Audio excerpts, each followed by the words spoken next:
காரியாபட்டி சுற்றுவட்டார பகுதிகளில் கனமழை பெய்ததால் பொதுமக்கள் மற்றும் விவசாயிகள் மகிழ்ச்சி அடைந்துள்ளனர். விருதுநகர் மாவட்டம் காரியாபட்டி, செவல்பட்டி உள்ளிட்ட சுற்றுவட்டார பகுதிகளில் காலை முதலே சுமார் 1 மணி நேரத்திற்கும் மேலாக கனமழை வெளுத்து வாங்கியது. இதனால் குளிர்ச்சியான சூழல் நிலவி வருவதால் பொதுமக்கள் மற்றும் விவசாயிகள் மகிழ்ச்சி அடைந்துள்ளனர்.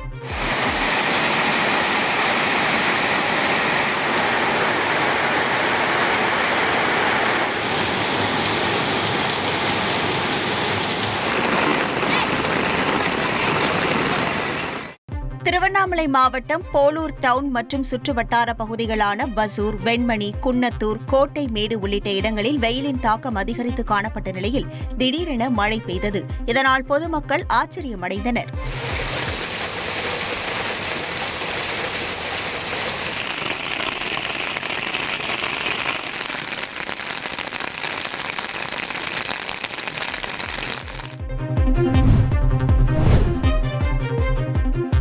கனமழையால் வெள்ளப்பெருக்கு ஏற்பட்டுள்ளதால் அகஸ்தியர் மற்றும் மணிமுத்தாறு அருவிகளில் குளிக்க 2வது நாளாக தடை விதிக்கப்பட்டுள்ளது. நெல்லை மாவட்டம் அம்பை மேற்கு தொடர்ச்சி மலைப்பகுதியில் தொடர்ந்து பரவலாக கனமழை பெய்து வருகிறது. இதனால் 2 அருவிகளிலும் நீர்வரத்து அதிகரித்து வெள்ளப்பெருக்கு ஏற்பட்டுள்ளது. இதனால் 2வது நாளாக இன்றும் அருவிகளில் சுற்றுலாப் பயணிகள் குளிக்க தடை விதிக்கப்பட்டுள்ளது.